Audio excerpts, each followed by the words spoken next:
नमस्कार दोस्तों, मैं हूं नीरज और आपकी अपनी ई कक्षा में स्वागत है। आज हम लोग डिस्कस करेंगे नॉर्टन थ्योरम, जो कि डीसी नेटवर्क थ्योरम के अंडर में आता है। और हम लोग यहाँ देखेंगे कि किस तरीके से कोई भी न्यूमेरिकल अगर आपसे पूछा जाए तो आप जो है नॉर्टन थ्योरम का इस्तेमाल करके किसी पर्टिकुलर ब्रांच में करंट कैसे फाइंड कर सकते हैं। तो चलिए स्टार्ट करते हैं। तो ये नॉर्टन थ्योरम की जो है स्टेटमेंट है कि नॉर्टन थ्योरम क्या होता है और नॉर्टन थ्योरम क्या कहता है। नॉर्टन थ्योरम कहता है कि किसी भी सर्किट को हम दो टर्मिनल पे एक करंट सोर्स और एक रेजिस्टेंस से रिप्लेस कर सकते हैं और वो दोनों के दोनों आपस में क्या होंगे, पैरेलल में होंगे। जैसा कि मैं यहाँ पे बना रहा हूँ, क्या कर सकते हैं, एक करंट सोर्स और एक रेजिस्टेंस, जिसको जो है नॉर्टन रेजिस्टेंस कहते हैं, उससे हम रिप्लेस कर सकते हैं। तो देखिए ये क्या बन जाएगा, ये आपका है आई एन। जो करंट सोर्स से रिप्लेस करते हैं उसको आई एन बोलते हैं, जो रेजिस्टेंस है वो आपका आर एन है, और जो जिस रेजिस्टेंस में करंट फाइंड करने के लिए कहा जाएगा उसको आर एल बोलते हैं, that is called the load resistance. तो हम यहाँ पर करंट फाइंड करना चाहते हैं, क्योंकि क्वेश्चन में नॉर्मली यही कहता है कि आप किसी एक रेजिस्टेंस यानी कि 2 ओम में 4 ओम में ऐसे करंट निकालिए। तो उस केस में आपको नॉर्टन थ्योरम कहेगा तो ये डायग्राम बनाना होगा, और यहाँ पर इस डायग्राम के अकॉर्डिंग जो है हम लोग यहाँ करंट की वैल्यू फाइंड कर सकते हैं। तो ये आई एल की वैल्यू जो हम करंट डिवीजन से फाइंड कर सकते हैं। करंट डिवीजन अगर आपको समझना है तो मैं ऊपर कार्ड में दे दूंगा, आई बटन में, आप वहाँ पे देख सकते हैं कि करंट डिवीजन से हम किसी भी दो पैरेलल ब्रांचेस में करंट कैसे फाइंड कर सकते हैं। तो यहाँ पे आपको मिल जाएगा I N into R N divided by R N plus R L. यहाँ पर क्या होता है, जिस ब्रांच में निकालना उसके पैरेलल वाले से टोटल करंट को मल्टीप्लाई करते हैं डिवाइडेड बाई दोनों का समेशन। तो वो हमने यहाँ पे किया है, देखिए। तो आई एन इंटू इसके पैरेलल में क्या है, R N divided by R N plus R L. तो ये जो है आपका लोड करंट है जिससे आपको करंट फाइंड करना होगा। अब यहाँ इस डायग्राम को अगर ध्यान से देखें तो थ्योरम तो कहती है कि किसी भी सर्किट को हम एक इतने हिस्से में, किसी भी सर्किट को हम क्या कर सकते हैं, एक करंट सोर्स और एक रेजिस्टेंस से रिप्लेस कर सकते हैं और दोनों एक दूसरे के पैरेलल में होंगे। तो यानी कि आई एन और आर एन से रिप्लेस कर सकते हैं। तो अब रिप्लेस कर सकते हैं तो उसके लिए हमको आई एन कैलकुलेट करना पड़ेगा, आर एन कैलकुलेट करना पड़ेगा। तो उसको कैलकुलेट करने के लिए उसके जो स्टेप्स हैं मैं अब यहाँ पे 1 बाय 1 डिस्कस कर रहा हूँ। तो देखें यहाँ पे नॉर्टन थ्योरम का जो है नॉर्टन रेजिस्टेंस जो कैलकुलेट करना है, ये आर एन की वैल्यू, उसके लिए आपको सबसे पहले क्या करना है कि पहला स्टेप क्या कहता है, जो भी सर्किट डायग्राम दिया है उसमें आपको लोड रेजिस्टेंस को नेटवर्क से हटा देना है। तो अब एक एप्लीकेशन करना है हमें, आर एन की वैल्यू कैसे कैलकुलेट करेंगे। तो उसके लिए हम एक न्यूमेरिकल ले रहे हैं और उस पर हम लोग अप्लाई करके देखेंगे कि ये सारे स्टेप 1 बाय 1 अप्लाई करते चले जाएंगे। तो ये देखिए मैंने एक न्यूमेरिकल ले लिया है और इस न्यूमेरिकल में कहा गया है कि आप करंट फाइंड करिए इस 12 ओम जो है रेजिस्टेंस में, यहाँ पे करंट फाइंड करना है, यानी कि आई एल की वैल्यू यहाँ पे आपसे पूछी गई है।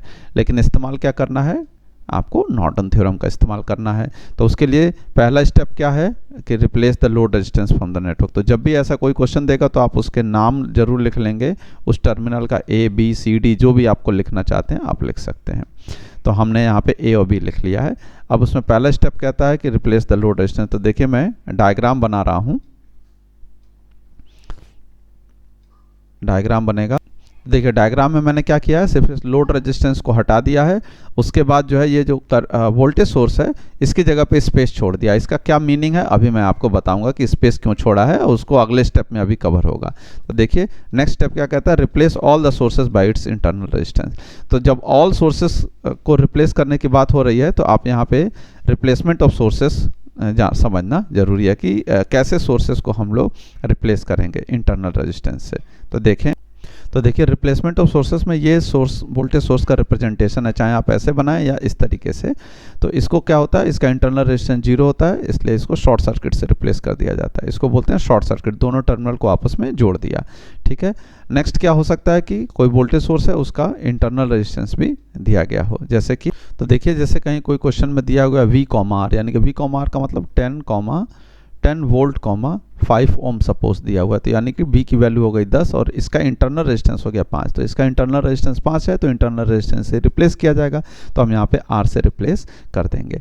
ठीक है, तो ये चीज़ ध्यान रखना है। अगर यहाँ पे सिंपली लिखा हुआ है 10 वोल्ट तो इसका मतलब है आइडियल वोल्टेज सोर्स है, तो यहाँ पे इसका इंटरनल रेजिस्टेंस 0 होगा तो उसको 0 से रिप्लेस करेंगे, और यहाँ पे अगर रेजिस्टेंस R दिया है तो R से रिप्लेस कर देंगे। तो इस तरह से वोल्टेज सोर्स का रिप्लेसमेंट हो गया। ये क्या है, हमारे वोल्टेज सोर्स हो गए। ऐसे ही हमारे क्या होते हैं, करंट सोर्स होते हैं, तो उनके रिप्लेसमेंट देखिए। तो करंट सोर्स का जो रिप्लेसमेंट होता है वो आपका होता है इनफाइनाइट, यानी कि ओपन सर्किट से। इसको क्या बोलते हैं, ओपन सर्किट बोलते हैं। ये क्यों, क्योंकि इसका इंटरनल रेजिस्टेंस इनफाइनाइट होता है, इसलिए ओपन सर्किट। यहाँ पे कोई इंटरनल रेजिस्टेंस दिया नहीं है, सिंपली लिखा होगा, अगर मान लीजिए 2 एम्पियर, अगर लिखा होगा सिंपली 2 एम्पियर, यानी कि ये आइडियल करंट सोर्स है, तो उसको हम रिप्लेस जब भी करेंगे तो ओपन सर्किट से करेंगे। ऐसे ही सपोज करिए कि अगर आपका करंट सोर्स दिया हुआ है लेकिन यहाँ पे I, R जैसे ऊपर हम लोगों ने दिखाया था, तो आप क्या करेंगे, रिप्लेस करेंगे तो इंटरनल रेजिस्टेंस से ही रिप्लेस करेंगे, और वो किससे करेंगे, R से ही रिप्लेस करेंगे। ठीक है, तो अब हम लोग जो है इसको अप्लाई करते हैं अपने न्यूमेरिकल पे। तो देखिए यहाँ पर ये वोल्टेज सोर्स है, 20 वोल्ट लिखा है, तो वोल्टेज सोर्स है तो इसको कैसे रिप्लेस करेंगे, हम लोग शॉर्ट सर्किट से रिप्लेस कर देंगे। और अब जो भी आपका रेजिस्टेंस होगा वही क्या कहलाएगा, आप A और B के बीच में वही आपका कहलाएगा RN। ठीक है, तो इसको अब हम यहाँ पे कैलकुलेट करेंगे। तो देखिए थर्ड स्टेप क्या है आपका, लास्ट। तो देखिए थर्ड स्टेप क्या है, calculate the equivalent resistance between the load terminal, that is called the Norton resistance RN। तो ये हम लोगों ने वहाँ पे डायग्राम में बना लिया है, और वही चीज़ अब हम लोग यहाँ पे कैलकुलेट करेंगे, वही क्या कहलाएगी, हमारी RN कहलाएगी। तो आप देखें तो क्या ये 6 ओम और 8 ओम पैरेलल में है, और उसके साथ 4 जो है आपका सीरीज़ में है। तो हम यहाँ पे RN की वैल्यू क्या लिख सकते हैं, RN is equal to 6 parallel 8 plus 4। तो इसको सॉल्व करेंगे तो आ जाएगा 6 into 8 divided by 6 plus 8 plus 4, R1 into R2 divided by R1 plus R2। ये करेंगे तो हमें ये वैल्यू मिल जाएगी।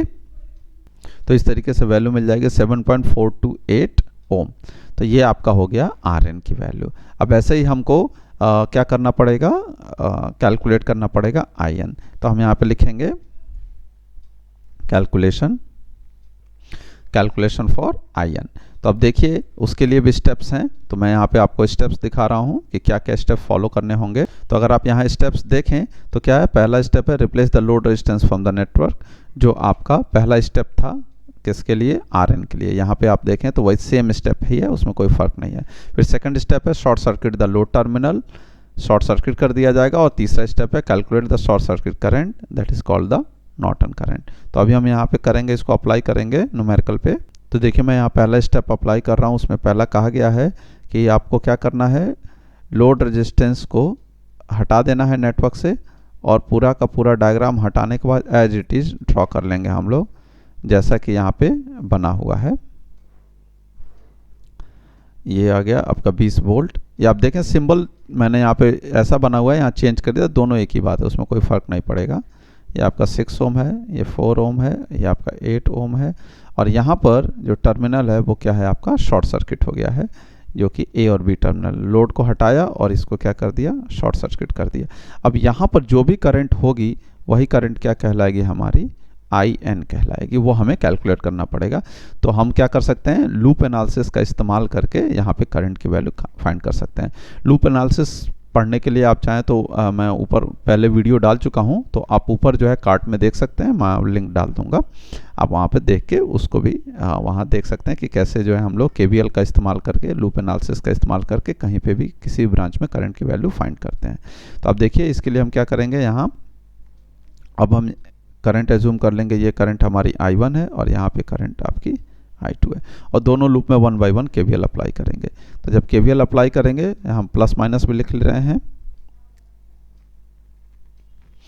तो क्या मिलेगा आपको, लिखेंगे अप्लाई KVL इन लूप 1, और इक्वेशन आएगी आपकी 20 minus 6 I1 minus 8 times I1 minus I2 is equal to 0। देखिए 20 माइनस से प्लस की तरफ जा रहे हैं तो प्लस, फिर प्लस से माइनस जाएंगे तो माइनस 6 I1, फिर प्लस से माइनस जाएंगे तो minus 8 times I1 minus I2 is equal to 0। तो इसको अरेंज करेंगे तो इक्वेशन क्या मिल जाएगी हमें, तो इक्वेशन मिल गई हमें माइनस 14 I1, यहाँ पे हमने क्या किया, सिर्फ ऐड कर दिया, अरेंज होके आ गई minus 14 I1 plus 8 I2 is equal to minus 20। अब नेक्स्ट हमको जो है KVL अप्लाई करना है सेकेंड लूप में, तो लिखेंगे, तो हम यहाँ पे लिखेंगे अप्लाई KVL इन लूप 2, और इक्वेशन लिखेंगे। तो अब देखिए मैं यहाँ से स्टार्ट कर रहा हूँ, तो क्या हो जाएगा आपका, माइनस का 8 times I2 minus I1 minus 4 I2 is equal to 0। तो इसको जब आप सॉल्व करेंगे, अरेंज करेंगे, तो इक्वेशन क्या मिल जाएगी, 8i1 minus 12i2 is equal to 0। ये हो गया इक्वेशन नंबर 2। तो ये दो इक्वेशन बन गई। अब इन दोनों को सॉल्व करेंगे तो लिखेंगे हम ऑन सॉल्विंग और इक्वेशन आपको मिल जाएगी i1 की वैल्यू, तो हमें करंट की सॉल्व करेंगे तो करंट की वैल्यू मिल जाएगी i1 इक्वल टू 2.307 एम्पियर और i2 इक्वल टू 1.5384 एम्पियर। तो इस तरीके से हमें i1 i2 मिल गई। तो आपने एक बार लूप एनालिसिस, ये है हमारा लूप एनालिसिस, तो लूप एनालिसिस का इस्तेमाल करके हमने i1 i2 निकाल लिया। अब हम क्या करेंगे, in की वैल्यू हमको लेकिन चाहिए थी, तो in क्या है, इस वाली ब्रांच की करंट है। तो in के लिए हम क्या देख रहे हैं, आप अगर देखें ध्यान से तो यहाँ पे in जो है वो कौन सी करंट है, जो आपकी i2 है वही in है। आप देखिए, तो आपने इस लूप में करंट माना था i2 और i2 ही करंट जो है इस AB ब्रांच में फ्लो कर रही है और उसी को आप in कह रहे हैं। तो हम क्या लिख सकते हैं, हम circuit diagram in is equal to i2 और उसकी i2 की जो वैल्यू है वो अभी ऊपर हम लोग लिखे 1.5384 एम्पियर। तो इस तरीके से जो है हमको in की वैल्यू भी मिल जाएगी। अब हमारा अगला काम क्या है कि यहाँ पे नॉर्टन इक्विवेलेंट डायग्राम ड्रॉ करना।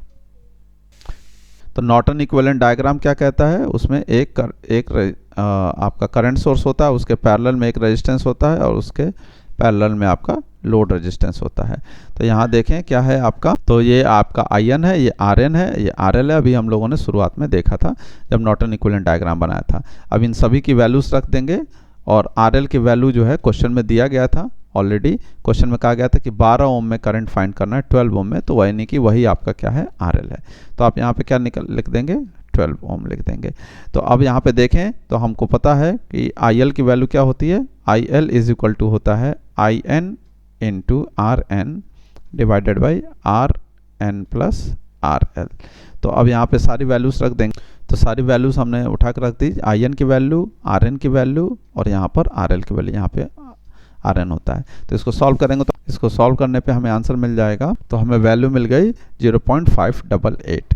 तो इस तरीके से हम नॉर्टन थ्योरम की मदद से किसी भी सर्किट में करंट की वैल्यू, किसी भी पर्टिकुलर रेजिस्टेंस में करंट की वैल्यू फाइंड कर सकते हैं। आशा है आपको समझ में आया होगा। धन्यवाद।